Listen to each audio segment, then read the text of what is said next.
मेरे विद्यार्थियों को नमस्कार। विद्यार्थियों, आज शांति शिक्षा सतत विकास के ऑनलाइन लेक्चर सेशन में मैं योगेंद्र पुनः आपका स्वागत अभिनंदन करता हूँ। आपका होना हमारे होने के लिए ज़रूरी है, क्योंकि कितनी भी अच्छी पुस्तक क्यों ना हो, किताब क्यों ना हो, जब तक उसे पढ़ा नहीं जाता तब तक वो कागज़ है। कागज़ को पुस्तक उसका पाठक बनाता है, उसका पढ़ने वाला बनाता है। इसी संदर्भ में हम शांति शिक्षा की बात करें तो इससे पहले हमने शांति कौशल, शांति अभिवृत्तियों पर बात कर ली थी। आज हम बात करेंगे अगले प्रकरण पर, जो कि व्यक्तित्व के नाम से जाना जाता है।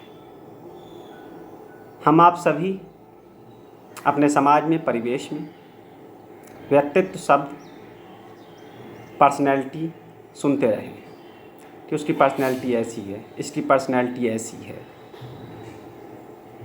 जो ऐसो है वो वैसो है, जाकी आदत ठीक नहीं है।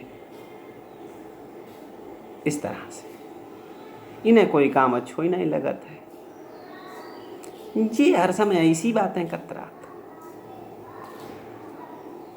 तो इस तरह से ये क्या है? पर्सनैलिटी शब्द परसोना लैटिन भाषा के शब्द से बना है, जिसका अर्थ होता है मुखौटा। बात यह है कि जो वहाँ पर लोग अभिनय किया करते थे, एक्टिंग किया करते थे, कलाकार हुआ करते थे रंगमंच के, वह अपने चेहरे पर तरह तरह के मुखौटे लगाकर अभिनय करते थे। जैसा किसी का रोल किया वैसा ही मुखौटा लगा लिया। इस चीज़ को, मुखौटे को परसोना कहते थे, तो उसे लगाने वाले को पर्सनैलिटी कहने लगे कि ये पर्सनैलिटी में है। और जब हम इससे आगे जाते हैं, सिर्फ ये चेहरे तक की बात है, मुखौटे तक की बात है, चेहरे पर चेहरे की बात है। निदा फाजली साहब का शेर है कि हर आदमी के होते हैं 10-20 आदमी, जिसको भी देखना हो कई बार देखना। तो एक व्यक्ति के कई चेहरे हो सकते हैं। ये चेहरों तक की बात है, ये मुखौटों तक की बात है। लेकिन जब हम बात करते हैं पर्सनैलिटी की, जब हम बात करते हैं व्यक्तित्व की, तो इसमें कई चीज़ें अपने आप में समाहित होती हैं। उसमें व्यक्ति की रुचियाँ, व्यक्ति का हाव भाव, व्यक्ति का व्यवहार, उसके गुण, उसकी विशेषताएं, उसके बातचीत का तरीका, उसकी पसंद, उसकी नापसंद, सब सम्मिलित रहते हैं। यानी कुल मिला के ओवरऑल देखा जाए, कम शब्दों में समझने की कोशिश की जाए, तो व्यक्तित्व व्यक्ति का वह सब है जो वह होता है। एक व्यक्ति जो हो सकता है, जो है, वह सब उसका व्यक्तित्व है। इसके साथ ही हम कुछ परिभाषाओं पर नज़र डालें। हमारी जहाँ तक सूचना है, आपने फर्स्ट सेमेस्टर में व्यक्तित्व के बारे में पढ़ा है, तो हम बहुत ज़्यादा उसमें नहीं जाएंगे, बहुत गहराई में उसमें नहीं जाएंगे, लेकिन कुछ संक्षिप्त नज़र डालते हुए चलेंगे, जिससे कि हम शांति शिक्षा के संदर्भ में व्यक्तित्व को समझ सकें। यहाँ हम कुछ परिभाषाओं पर बात करेंगे व्यक्तित्व की। इसमें सबसे पहली परिभाषा वैलेंटाइन की है। ये वो वाले वैलेंटाइन नहीं हैं जिनके बारे में हम आप पहले से सुनते रहे हैं। ये मनोवैज्ञानिक हैं वैलेंटाइन। उनका कहना है व्यक्तित्व जन्मजात और अर्जित प्रवृत्तियों का योग है। समझने जैसा है कि जन्मजात जो बच्चों को शुरू से मिला है, पैदा होते ही एक बच्चे को प्राप्त हुआ है, एक व्यक्ति को प्राप्त हुआ है, और उसके बाद कुछ चीज़ें उसने अर्जित कर ली हैं। जैसे कुछ बच्चे हमने देखे होंगे अपने समाज में, लोग देखे होंगे कि पढ़ने के शौकीन हैं, कुछ खेलने के शौकीन हैं, और कई हमारी रुचियां बाद में आकर बदल गईं। शुरू में कुछ कम थी, वो सुप्त अवस्था में थी, कम थी, लेवल उनका कम था। बाद में जब हमें परिस्थितियां मिली, मौका मिला, तो हमने उनको और तराशा और हमने उन रुचियों को एक कुशल स्तर तक पाया। तो ये अर्जित प्रवृत्तियाँ हो गई। बहुत सी चीज़ें, कुछ हमें, जैसे कि मैं विज्ञान का विद्यार्थी रहा शुरू में, लेकिन मेरी रुचि जो थी वह साहित्य और दार्शनिक विषयों में थी। तो जब पढ़ने का मौका मिला तो हमने इन्हें भी पढ़ लिया। तो ऐसे रुचियाँ समय के हिसाब से, परिस्थितियों के हिसाब से बदल भी सकती हैं। तो ये अर्जित प्रवृत्तियाँ हो गई। कुछ चीज़ें पहले से ही हो सकती हैं, जन्म से हो सकती हैं कि हमें तो इन विषयों में बात करने में, इन विषयों पर चर्चा, इन विषयों का अध्ययन अच्छा लगता है। तो ये हो गई जन्मजात प्रवृत्तियाँ और अर्जित प्रवृत्तियाँ, जिसके लिए वैलेंटाइन महोदय कह रहे हैं। एक परिभाषा, बहुत ही प्रसिद्ध परिभाषा है, जो कि लगभग 150 परिभाषाओं को मिलाकर बनाई गई है। G.W. आलपोर्ट की परिभाषा आप सभी ने सुनी है, आप सभी ने पढ़ी है, इसकी चर्चा आपसे इससे पहले भी कई बार हुई है। तो आलपोर्ट महोदय इस परिभाषा के संदर्भ में क्या कहते हैं? उन्होंने कई परिभाषाओं का अध्ययन किया और लगभग 150 परिभाषाओं को मिलाने के बाद उन्होंने ये एक परिभाषा निर्मित की, जो कि अपने आप में मनोविज्ञान की दुनिया में बहुत ही ज़्यादा प्रशंसनीय है, लोकप्रिय है, जिसको मान्यता प्राप्त है बड़े बड़े मनोवैज्ञानिकों से। परिभाषा यूँ है कि व्यक्तित्व व्यक्ति का मनोशारीरिक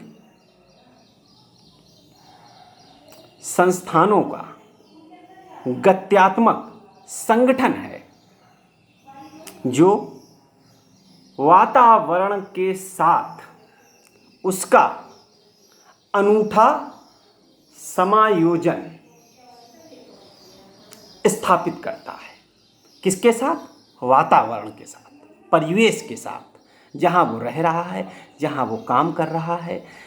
इसमें एक शब्द आया है मनोशारीरिक, यानी मन, ब्रेन और शरीर का गत्यात्मक, यानी जो परिवर्तनशील है, जो चलायमान है, जिसमें कुछ घटता बढ़ता रहता है, मैनिपुलेशन होता रहता है, उनका गत्यात्मक संगठन है, जिसमें सब रुचियाँ आ गई, पसंद नापसंद आ गई, जिनकी बात आपसे शुरू में की। तो ये सब मिलाकर हमारे लिए, हमारे परिवेश के साथ एक अनूठा समायोजन बना देता है। तब हम कह सकते हैं कि यह उसका व्यक्तित्व है, इस तरह का उसका व्यक्तित्व है। एक मनोशारीरिक, मन और शरीर के संयुक्त रूप से कार्य करने से, जब मन और शरीर संयुक्त रूप में काम करता है, तब हम कह सकते हैं कि ये मन और शारीरिक, मेंटली एंड फिजिकल का एक मोबिलाइज, चलायमान, परिवर्तनशील संगठन है, जिसका वातावरण के साथ अनूठा समायोजन, एक यूनिक, उसमें नयापन होता है, उसमें अनूठापन होता है। हर एक का अपने वातावरण के साथ अपने तरीके से, अलग तरीके से संबंध हो सकता है। लचीला भी है, गत्यात्मक है तो लचीला भी है, उसमें घटता बढ़ता भी रहता है, मैनिपुलेशन की बात जो मैंने बताई। तो इस प्रकार से कहा जा सकता है कि मनुष्य के व्यक्तित्व से तात्पर्य उसके स्वयं के, मनुष्य के व्यक्तित्व से तात्पर्य उसके स्वयं के पूर्ण रूप से है,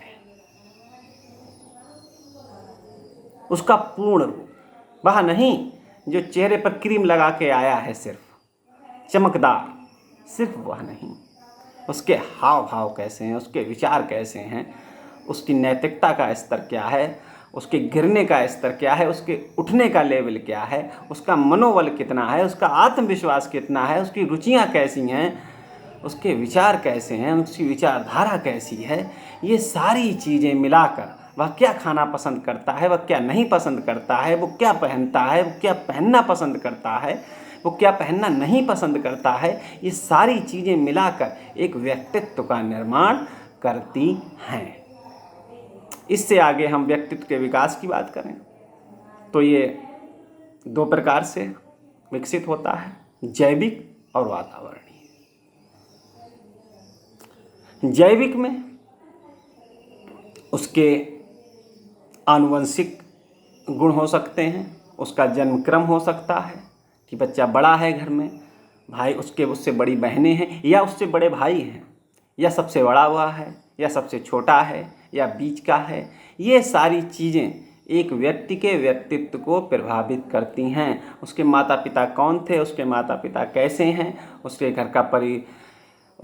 घर के और लोग किस टाइप के हैं, उनका मानसिक स्तर कैसा है, ये सारी चीज़ें एक व्यक्ति के जो जन्म से जुड़ी हुई हैं वह उसको प्रभावित करती हैं जैविक रूप से। इसके अतिरिक्त आदत, स्वभाव और स्वजागरूकता, यह चीज़ें व्यक्तित्व के विकास को प्रभावित करती हैं। आदत क्या है? किसी कार्य को अचेतना में भी करते रहना, किसी कार्य को जबरदस्ती करना कि नहीं मुझे तो ये काम करना ही है, मना करने के बाद भी करते हैं। ये सही या गलत भी हो सकता है, पॉजिटिव नेगेटिव भी हो सकता है।